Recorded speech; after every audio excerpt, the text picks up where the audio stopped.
Welcome to the Deep Dive. Today we're tackling something that, well, might sound a bit dry at first glance. The Carroll Service Rules, the KSR. Right. But honestly, these aren't just dusty regulations. Think of them more like the operating system for a huge part of public service in Kerala. Yeah. We've got some really interesting material here. Definitely. And I'm actually quite excited to dig into the specifics, find those moments that make you go, aha, Yeah. you know, hidden in all that legal text. Absolutely. Because at their core, these KSR rules, they define the basic terms of employment for government staff in Kerala. Everything from pay. Everything.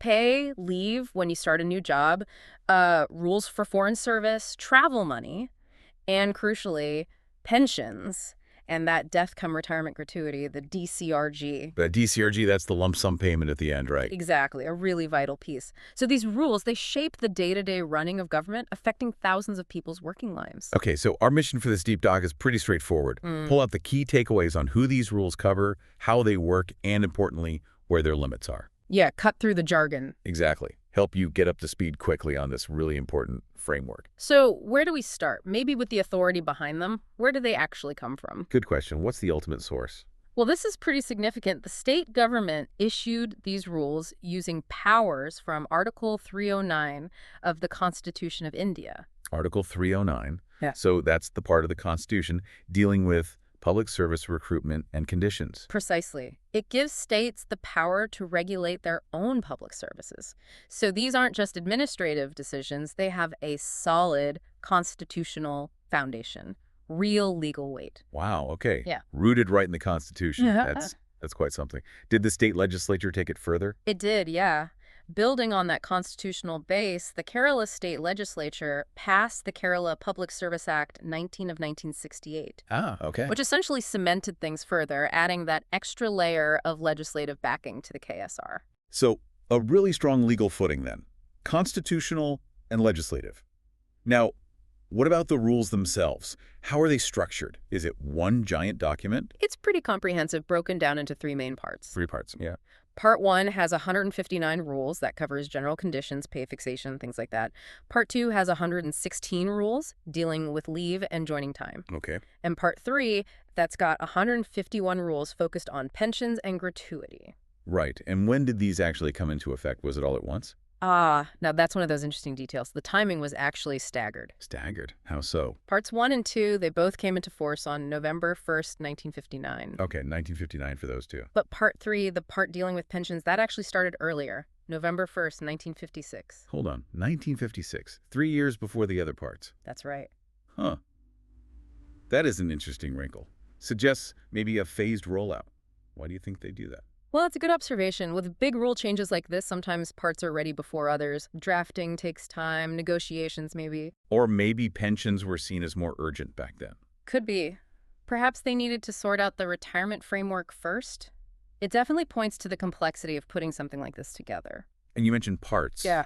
Are there other bits, appendices or something? Yes, exactly. There are also 13 appendices, numbered I to 13. These usually contain, detailed forms, instructions, maybe specific government orders relating back to the main rules. Got it. So a complex structure, deep legal roots. Now, the big question, who actually falls under these rules?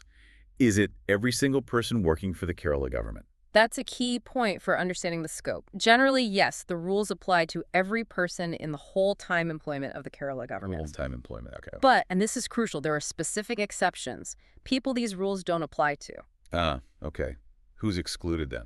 First, you have work establishment employees. Work establishment, what does that mean exactly? Think of staff hired for specific projects, maybe construction work, often paid from project funds, not part of the regular permanent civil service cadre. Right, like someone building a specific bridge or road. Exactly. Second, contingent employees. These are more like daily wage workers or people hired for very specific temporary tasks, maybe a short-term typist or cleaner. Their terms are usually different, more flexible. Okay, so temporary or project-based staff are generally out. Anyone else? Yes. Third, anyone whose job conditions are set by a different specific law, or maybe by a specific employment agreement. So if there's another law covering them, that takes precedence. Right.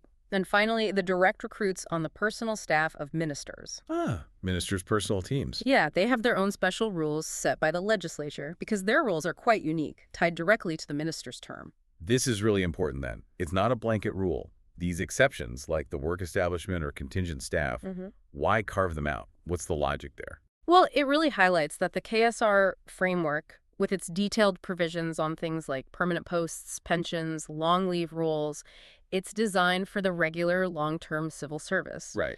It just wouldn't fit or be practical for very temporary or project-specific roles. It's about applying the right set of regulations to the right type of employment, you see. Makes sense. Applying a one-size-fits-all approach wouldn't work. Yeah. Now, thinking about how governments operate, delegation is usually key, right? Yeah. Handing powers down the chain for efficiency. Absolutely. What did the KSR say about that? Can the government delegate the powers it has under these rules, or are some things kept right at the top? That's a really insightful question. And yes, the government can delegate powers. It may delegate to its officers pretty much any power given to it by the rules. Okay, so delegation is allowed. However, Yeah. and this is a really key nugget for you, there are 5 specific powers the government absolutely cannot delegate. Non-delegable powers. Okay, what are they? And I guess why these 5? What makes them so special they had to stay at the highest level? Right. So, number 1, the power to make the rules themselves. Okay, that seems fundamental. You don't want lower levels changing the basic law. Exactly. It's a core legislative or top executive function. Chaos otherwise. 2, the power to regulate the terms for granting compensatory allowances. Compensatory allowances, Yeah. like extra pay for difficult postings or something. Precisely. These can have big financial implications for the state, so that control stays central. 3, the power to determine standard rent for government buildings and the rent recovered from officers living in them. Housing costs. Keeps it consistent, stops potential favoritism. You got it. Prevents arbitrary decisions or mismanagement. 4, the power to remit leave and pension contributions for an officer on foreign service. Foreign service. So working for an international body or another government. Yes. Remitting contributions means the state might still cover their pension costs, which is a big long-term financial commitment. Needs top-level approval. Right, makes sense. And the 5th. The power to permit an officer on foreign service to receive pension and gratuity from the foreign employer. Okay. So managing potential double benefits or financial entanglements. Exactly that. It's about oversight on pensions, avoiding irregularities. So these 5, they really touch on fundamental policy, major financial controls, and long-term state commitments. That's fascinating. You can really see the pattern. Keeping the core rulemaking, the big money decisions, and the long-term obligations right at the center. It's about accountability, isn't it? Absolutely. It ensures consistency and control across the whole system. So there we have it. We've gone from the Constitution down through the acts into the structure, the KSR, seen who it covers, who it doesn't, and even these specific limits on delegation. It's definitely more layered than you might first think. It really is. These rules, they might seem dry, but they are the actual script for public service careers in Kerala.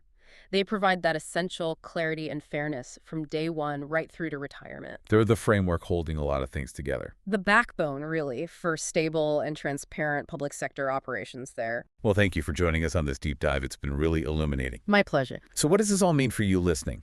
Well, next time you hear about government jobs or public service, maybe think about this hidden layer, this complex web of rules like the KSR operating behind the scenes. And consider this. What are the real-world implications for how government works, for accountability, when certain core powers, like making the rules themselves or deciding on those allowances, are deliberately kept at the very top, when they cannot be delegated? It really speaks volumes about how careful frameworks are needed to underpin good, stable governance, something to mull over.